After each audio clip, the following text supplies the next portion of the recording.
Hello students, আজিৰ ভিডিঅ'টোত আমি ক্লাছ 10ৰ এডভান্স মেথছৰ কমপ্লেক্স নম্বৰৰ অনুশীলনী 2.5ৰ 3 নম্বৰ প্ৰশ্নটোৰ পৰা আলোচনা কৰিম। 3 নম্বৰটো আমাক দিয়া আছে ax² + 2bx + c = 0 সমীকৰণৰ মূল দুটা কাল্পনিক। এতিয়া ax² + bx + c = 0 n = 0 এই সমীকৰণটোৰ যেতিয়া মূল দুটা কাল্পনিক হয় b² - 4ac <0 হয়। এতিয়া ax² + 2bx + c = 0 সমীকৰণৰ মূল দুটা কাল্পনিক, গতিকে b মানে আছে তোমাৰ twice b b² - 4 a to a হৈছে c to c 4ac <0 হ'ব, অৰ্থাৎ এইটো তোমাৰ 4b² - 4ac <0 এইটো পাম আমি b² - ac মানে 4 হৰণ কৰিলো <0 পাম। এতিয়া আমি দেখুৱাব লাগে ay² plus twice whole into a plus b into y plus a plus twice b plus c = 0 ইয়াৰ মূল দুটা কাল্পনিক বুলি দেখুৱাব লাগে। এটা এইটোৰ লগত যদি আমি তুলনা কৰো, a টো তোমাৰ a হৈছে আৰু এইখিনি b হৈছে আৰু c টো হৈছে a plus twice b plus c। এতিয়া এই সমীকৰণটোৰ মূল দুটা কাল্পনিক বুলি ক'লে আমি b² - 4ac <0 পাম, অৰ্থাৎ b মানে তোমাৰ 2 whole into a plus b b² - 4 a to a হৈছে আৰু c টো a plus twice b plus c। এইটো আমি <0 হয় নে নহয় চাম। আমি <0 বুলি নিলিখো কাৰণ দেখুৱাব গৈ আছো যিহেতু, গতিকে আমি <0 হয় নে নহয় চাম। এতিয়া এইটো তোমাৰ 2² কৰিলে 4 হ'ব আৰু a plus b whole square মানে a² plus twice ab plus b² হ'ব -4a into a মানে 4a² minus a plus a minus 4 2s are 8ab minus a plus a minus 4ac। এইটো তোমাৰ হ'ব 4a² 4 2 8ab হ'ব plus 4b²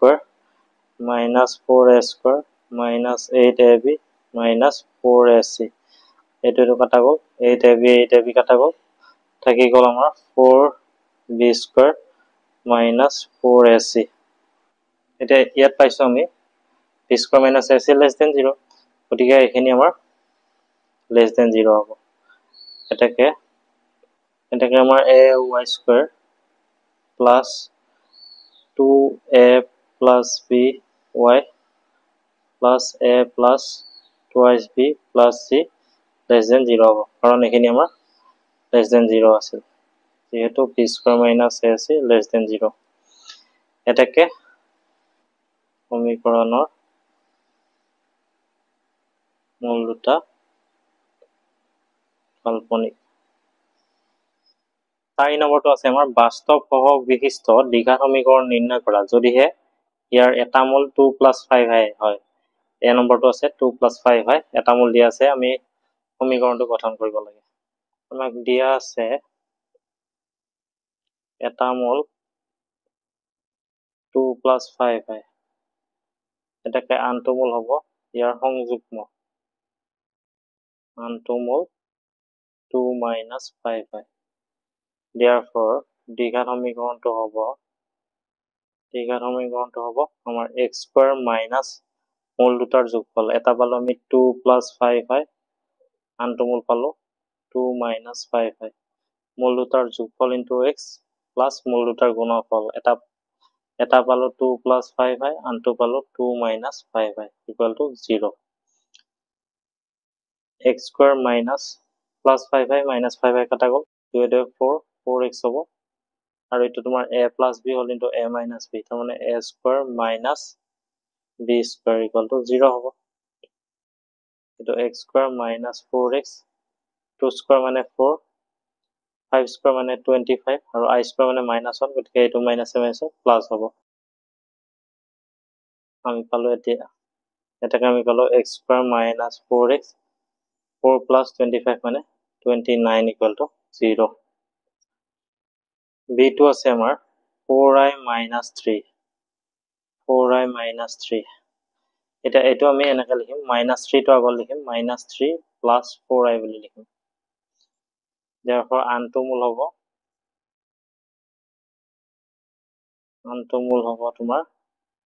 -3 minus 4i ইয়াৰ সংযুগ্ম এইটো 4i plus 3 হৈ নাযায় আন্তমূল হ'ব আমাৰ -3 - 4i এটাকে সমীকৰণটো হ'ব মানে দ্বিঘাত সমীকৰণটো হ'ব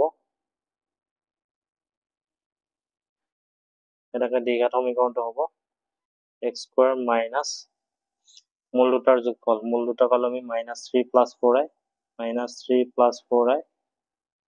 আৰু এটা পালো আমি -3 - 4i * x প্লাস মূল দুটাৰ গুণফল -3 + 4i whole into -3 - 4i equal to 0 x² minus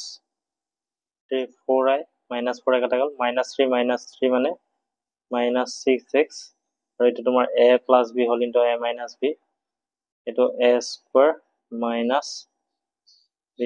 equal to 0 x² -7 আছে plus 6x হ'ব -3 whole square মানে 9 -4² মানে 16 আকৌ i² মানে -1 গতিকে -7 আছে plus হ'ব equal to 0 তাৰ মানে এইটো হ'ব আমাৰ x² plus 6x whole নহয় 25 equal to 0 c2 আছে আমাৰ -1 - i√3/2 এতিয়া আমাৰ এটা মূল দিয়া আছে -1 - i√3/2 এটাকে আমাৰ আনটো মূল হ'ব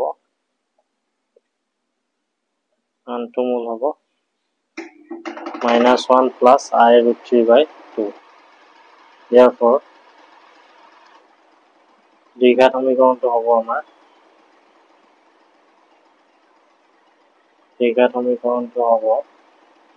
x² minus মূল দুটাৰ যোগফল মূল এটা আছে আমাৰ -1 - i√3/2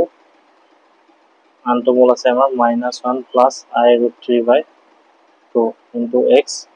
plus মূল দুটাৰ গুণফল -1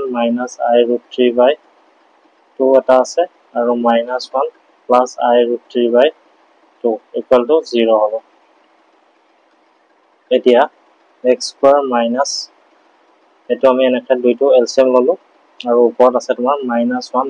- i√3 -1 plus i√3 আৰু এইটো তোমাৰ 2 * 4 হ'ব আৰু ওপৰত তোমাৰ a - b whole into a plus b তাৰ মানে a² minus i√3 whole square a² minus b² equal to 0 হ'ব এতিয়া তোমাৰ এইটো x² minus আৰু এইটো কাটা গ'ল -i√3 plus i√3 কাটা গ'ল -1 - 1 তাৰ মানে -2/2 হ'ল আৰু ওপৰত তোমাৰ -1 whole square মানে 1 minus i² মানে -1 গতিকে -7 প্লাস হৈ যাব আৰু এইটো √3² মানে 3 তলত তোমাৰ 4 x² -7 প্লাস 2/2 মানে 1 into x মানে তোমাৰ x এ হ'ব 1 plus 3 মানে 4 4/4 মানে 1 equal to 0 এইটো হৈ গ'ল আৰু d2 আছে তোমাৰ -c - id এইটো একেবাৰে সহজ দিয়া আছে আমাৰ এটা মূল -c - id এটাকে আনটো মূল হ'ব -c plus id therefore দ্বিঘাত সমীকৰণটো হ'ব আমাৰ x² minus মূল দুটাৰ যোগফল -c - id -c plus id মূল দুটাৰ যোগফল into x plus মূল দুটাৰ গুণফল -c - id whole into -c plus id equal to 0 এইটো তোমাৰ x² -id plus id কাটা গ'ল -c - c তাৰমানে -2c into x এইটো তোমাৰ a - b whole into a plus b এইটো তোমাৰ a - b whole into a plus b তাৰমানে a² minus b² equal to 0 এতিয়া এইটো তোমাৰ x² হ'ল -7 plus 2icx -c whole square মানে c² minus এইটো i² d² মানে i² মানে আকৌ -1 গতিকে -7 প্লাস হৈ যাব আৰু এইটো তোমাৰ d² equal to 0 এতিয়া 4 নম্বৰৰ অংককেইটা হৈ গ'ল আমি নেক্সট ক্লাছত 5 নম্বৰ অংকটোৰ পৰা আৰম্ভ কৰিম